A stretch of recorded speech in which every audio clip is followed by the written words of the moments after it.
You've heard it. I've heard it. He's a narcissist. He's a covert narcissist. You hear it all over the internet. But what if the person hurting you isn't a narcissist, but actually something far more dangerous? We're going to talk about that today. Welcome to Hey Tabi, the podcast where we talk about the hard things out loud with our actual lips. We'll cover all kinds of topics across the mental health spectrum, including how it intersects with the Christian faith. Nothing is off limits here, and we are not take two verses and call me in the morning. I'm Tabitha Westbrook, and I'm a licensed trauma therapist, but I'm not your trauma therapist. I'm an expert in domestic abuse and coercive control, and how complex trauma impacts our health and well-being.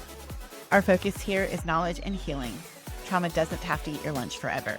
There is hope. Now, let's get going.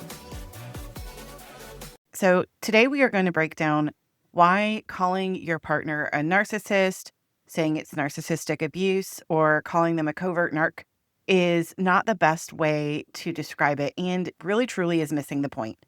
We want to talk about why really understanding coercive control really could be the actual key to reclaiming your clarity and your safety.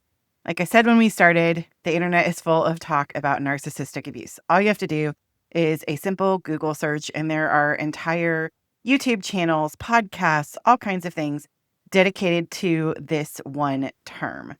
But it is probably the most unhelpful term to describe this that I can think of, and we're going to talk about why. If you've been listening to the show, you know our very first episode talked about why you shouldn't use narcissistic abuse and how it can harm people. But we're going to take a little bit of a deeper dive today on this topic. First, it is misleading for survivors. I understand totally that it is shorthand, that it is a way to convey something quickly so that people kind of understand, but it is too shorthand. And it really can put survivors into this place where they're going down a rabbit hole of looking for ways to fix this person, ways to get this person help for their narcissistic tendencies and all of that good stuff. Also, it really shifts the focus from the behavior of the individual to what is potentially a personality disorder diagnosis. Now, why is that important? Well, anyone who says, well, this is just a personality disorder or something, oftentimes it's like, well, maybe that can be fixed, especially in the Christian realm, I think. When we put things in that space and we do believe that God can fix anything, then we are going to look for exactly that. Oh, they just need a change of heart. They just need the right treatment. They just need this. When in reality, the right kind of treatment actually is accountability and boundaries for this. And because, again, it's not narcissism, it is something far different. Also, when we're using the term narcissist, we are honestly, in some ways, even talking about ourselves. We all have a tendency at times to self-focus, and that is different than self-care, right? We all sometimes have this ability to have a narcissistic moment, if you will. But coercive control is far different than the occasional, yeah, I was really thinking about myself in this space. And it really does take away the weight of what coercive control really is. It also really reduces the urgency around safety planning. We don't often think of narcissistic individuals as actually dangerous. We think of them as self-focused and definitely unkind, but we don't necessarily consider the inherent danger. And with coercive control, it's a much different paradigm. There is the understanding that there is an inherent danger, even if nothing overtly physical has occurred. Now, if you've listened again for some time, you do understand that I believe that all abuse is physical abuse, because unless you can take your brain out of your skull and stick it in a jar, it is still a body part. And it is dumping out all kinds of neurochemicals that impact our bodies in very negative ways when we are in a coercively controlling relationship.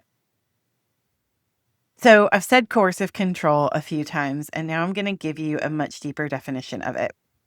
First, it is a pattern of psychological and emotional domination that's used to maintain power and control over a partner.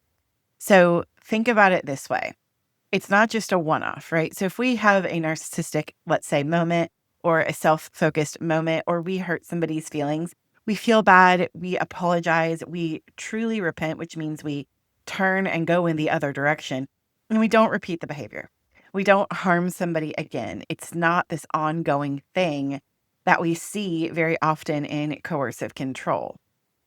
Also, it can be very subtle in coercive control, getting the silent treatment, so being iced out, right? This is just more than, let me take a break. I'm overwhelmed. I can't talk right now. This is, I'm going to ice you out and make you feel like trash. And there can be monitoring of your whereabouts in all kinds of different ways, in all kinds of electronic stalking happens. And then gaslighting, which is basically making you think that you're crazy.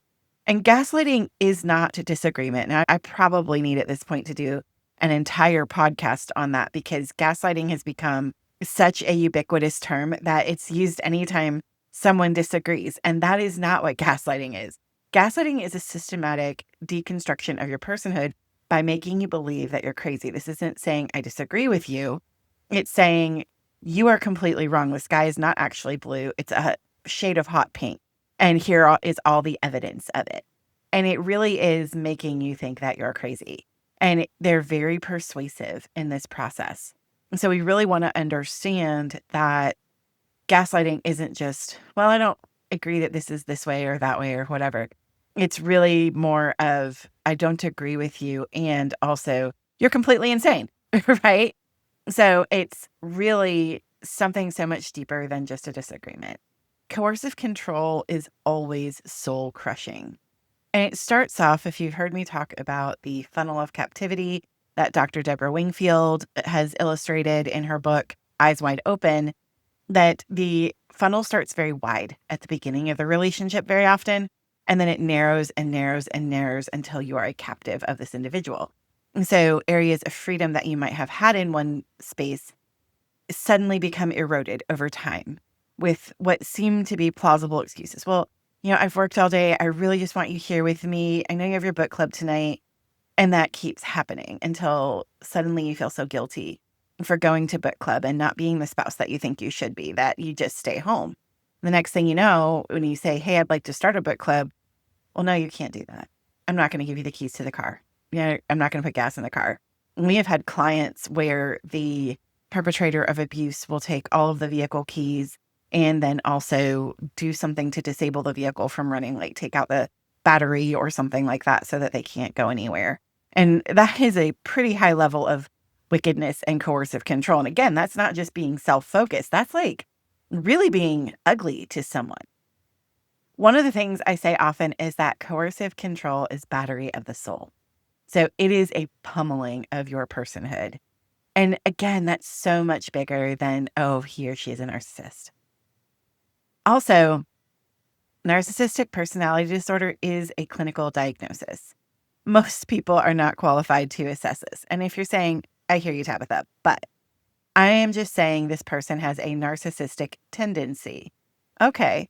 But again, the tendency to be self-focused, the tendency to try to get your way is not the same thing as being a coercive controller, which is a much deeper level of character problem, in my opinion. It's a heart level issue. They fundamentally do not see their partner as an image bearer of the living God. And that is a problem.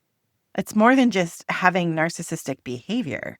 That is seeing you as a couch that can cook and make sandwiches and do other things, right? It is property. It's very different. When we look at it, also, most abusers truly do not meet the diagnostic criteria for narcissistic personality disorder. And that can be really tricky if you're using that term with a therapist and the therapist is putting it in their notes and then their notes are subpoenaed for a court hearing. And then, the judge sees that and says, oh, you're high conflict. That's like the first thing that they're going to say is, oh, you're high conflict. And then you're discounted. And that's not ideal. And look, no therapist that you're seeing can diagnose your partner without actually assessing the partner, by the way. We might be able to say, those sound like terrible behavioral patterns. I can see how it's affecting you. But what we can't do is diagnose somebody we've never met. So if your therapist says in their notes, partner is a narcissist, then if I'm a decent attorney, I'm going to go, how do you know? Ever met the person? Did you run any tests? Did you do any diagnosis? And then that's also automatically going to discount your therapist if they need to provide their notes or testify on your behalf in a trial just regarding your treatment. This can really derail understanding the severity of it if your relationship isn't textbook narcissism. And what I mean by that is if you have an idea in your head or from TikTok or from Instagram or whatever, that this person is a narcissist if they blank, blank, blank, blank, blank, and your partner's not doing that, then you might say, well, it's not that bad. And we already have that happen where it's like, well, I'm not being hit. I wasn't thrown downstairs and all of that stuff. So I'm not sure it's really abusive. We see that in our office all the time, all the time. So I want to caution against that because, again, we want you to take the seriousness of this very to heart. We want you to know where you should safety plan. And if you're dismissing it because it doesn't meet whatever criteria, you think narcissism is, then you could be in real trouble and in real danger. Also, it really presses in on the ability of the coercively controlling partner to manipulate couples therapy. So let's say, for example, you go to a therapist that does not know what they are doing and does not know what they are seeing. And they're like, well, there's narcissistic tendencies. We could try to teach this person how to take your side, how to take influence, all those things. It's going to be a gigantic waste of your time and money and potentially quite dangerous. And so when we get into that narcissism space, whether it's narcissistic personality disorder, whether it is narcissistic tendencies, narcissistic behavior, all of those things, then we are truly mislabeling things. And it really gets us in trouble. And again, like I said, when you go into court and you say things like that, you are automatically seen as high conflict. You are automatically seen as the problem unless there is a diagnosis. And my experience and the experience of other people that specialize in this, whether they are therapists or advocates, is that there rarely is that diagnosis. Even if it were to be true, it rarely is going to get diagnosed and brought into court. And so then you are seen as someone who is calling names and making labels, and that's not helpful to you at all. In fact, it could actually be very detrimental to your case. I hope you're enjoying this episode of Hey Tabi, and we will be right back to this episode. Here on Hey Tabi, we talk a lot about the hard stuff, trauma, abuse, and the toll that it takes on your mind, body, and spirit. And I want you to know you don't have to walk that alone.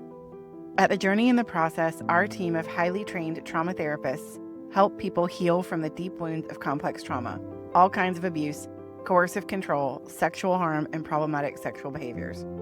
We don't just manage symptoms. We work with your whole self, your mind, your body, and your spirit, using evidence-based approaches like EMDR, brain spotting, somatic experiencing, and internal family systems to help you find deep healing. Whether you're in North Carolina or Texas, we can meet with you in person or through secure telehealth sessions. We also have personalized intensives if you're in another area, and you can come to us in Texas or North Carolina and do that deep work over several days. Regardless of how we connect, we strive to make this a safe, judgment-free space where your story is heard, your pain is honored, and your healing is possible. If you're ready to take that next step toward peace, visit www.thejourneyandtheprocess.com, and we'll have that linked in the description as well. Trauma doesn't have to eat your lunch forever. There is hope, and we are here to help you find it. Now, let's get back to this week's episode. So what does coercive control look like? Well, when I sit across from somebody and this is the dynamic of their relationship, oftentimes I hear things like, oh, I just feel like I can never do anything right. I'm always walking on eggshells. 1 minute it's this way and the next minute it's that way. And I never know which is going to be okay or if it's even going to be some third standard I haven't heard of yet. I never got hit or I'm never being beaten. There's no hands laid on me, but I'm like scared all the time. Like I feel like there's this moment that my partner could just snap and take me out. And I don't know why I feel that way, but like I know that I don't want to disagree. Disagreement in our house goes really badly. Those are some things that I hear and I start asking questions. Like, well, what else is happening? Are you allowed to come and go freely? Well, no, all my communications are monitored. Like they have my iCloud password. They read my text messages. They read my journal, which is just terrifying and awful. They, restrict my finances. I'm only allowed so much money. If I spend more by even like 25 cents because taxes went up or the price of a good went up, then I am going to catch it when I get home. It's going to be really bad. I have to provide the receipt, or I'm only given cash and I can't go over a certain amount, no matter how many kids we have or what the grocery bill is or anything like that. I'm not allowed to make decisions. If something in the house needs fixed, either my spouse is going to pay for it and get it fixed, or it just doesn't get fixed. Undermining parenting. Oh, kids, your mom is just crazy. Gosh, look at how dysregulated or discombobulated or nuts mom is. Oh, you don't have to listen to mom. I've got you. Undermining parenting in every way, or mom's not strict enough. This is one I've heard a lot from abusive pastors, actually, that are abusing their spouses and children. And it's, oh, you are not disciplining the children with enough force. And so you're going to send them all to hell, essentially. And that is so awful. And it tells the kids, I deserve punishment. I deserve harm. And I've seen these kids as teenagers go, there's nothing good about me. And all I deserve is to be beaten. And they end up in bad relationships, or they act out trying to establish control and dominance over someone else because they've never had any autonomy in their home. They also weaponize the victim's faith or therapy. So if someone is a very faithful person, they will take scripture and say, well, if you really love God, then it looks like this. Or if you go to a therapist and you start setting boundaries, oh, your therapist just hates me. Your therapist is not godly. Your therapist is this or that. I have had clients tell me, oh, you got a shout out from my abusive spouse. They say that you're just causing me to hate them or whatever, which is obviously never true. I don't tell people to get divorced. I don't do any of those things. No good therapist does. If that ends up being the case, it's because the other person was so wicked and refused to change that they ended their own marriage. So it's very rarely a therapist that's going to tell you anything like that. We can get now into the dangers of mislabeling something as narcissistic. Like I said earlier, it really minimizes the potential danger for a victim. Oh, this person's just difficult. They're just narcissistic. It belies how very dangerous they can be. Even if you have not been thrown down a set of stairs and you don't believe the abuse that you have received to be physical, it can change from words to actions within an instant. It's one of the reasons that one of the first things that we do is safety planning. And I have so many clients go, oh, I don't need that. He would never, to find out that he actually does. And I have yet, and I've been doing this a very long time now, I have yet to put a safety plan in place with a client where we did not use some aspect of it. And I just say that because I know sometimes when a victim hears, we really should do a safety plan. Let's kind of talk about what safety looks like for you, where your lines in the sand are for this and all of that, that a victim goes, oh, no, it will never get to that point. And it is so not uncommon that as victims heal, it does in fact get to that point, and sometimes very quickly. So for saying someone's just a narcissist and just discounting it, dismissing it, then we are not safety planning in a way that is helpful. And again, like I've said already, it causes confusion in the court and with legal systems. It is not a helpful paradigm to follow. It really is going to harm you in the end, especially with regard to child custody. I've seen it go very negatively for the protective parent when those kinds of words are used in a court setting. It also brings in false hope in therapy. Well, if it's a mental health issue, then you can treat it with mental health therapy. Now, I'm not saying that coercive controllers don't have trauma in their life or abuse in their life or things that need to be worked through. However, the first thing they need is accountability.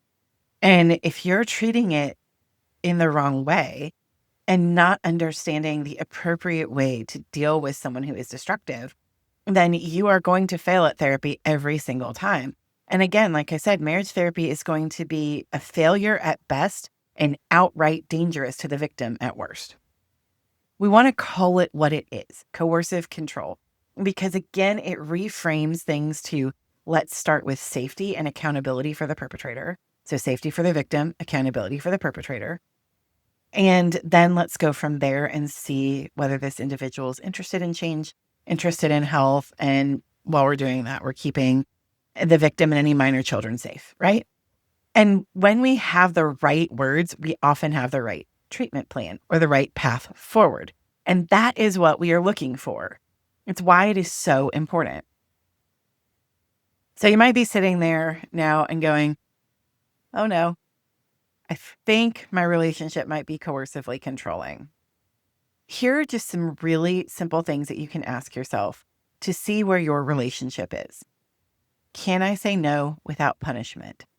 And I don't mean without disappointment, right? When we say no to someone, sometimes people are disappointed. It's how that disappointment is handled or the disagreement is handled that is important. So if you can say no and your partner's disappointed, but they don't treat you differently, or they might say, I just need a few minutes, I'm really hurt by this, whatever it is, then they come back to you, they're not denigrating you as a person, that sort of thing, then you're probably okay. If you say no and they say, you don't love me, you clearly hate me, wow, you're so selfish, I think you're a narcissist because it has to always be your way or no way. I will say coercively controlling individuals are very good at calling other people narcissists. Very, very good, actually. You can look at all of those things and say, well, yeah, I said no to this and I wasn't spoken to for 3 days, like at all, like did walk by me and look at me with utter hatred, right? You're probably at least got a yellow flag there, maybe a flat out red flag. Am I afraid to disagree? What happens when you disagree with someone? What happens when you say, no, I don't want to do this. I don't agree with you. Or, hey, I don't see that the same way. How do they respond? Do they belittle you, demean you, tell you how stupid that you are? All of those things would be big time red flags that your relationship is coercively controlling. Does my partner use my faith, my therapy, or my trauma against me? Well, you're just setting this boundary because of your childhood trauma. Okay, maybe, but also, even if that's a yes, even if you are, then why wouldn't they be tender and kind and caring with you and say, oh, I wonder if there's some recovery needed here. How can I come alongside you? If they are saying, well, when you go to the pastor, let's say, well, I mean, she was abused as a child. And so this is clearly just coming from that. She thinks I'm her father with total contempt. That is a big old red flag.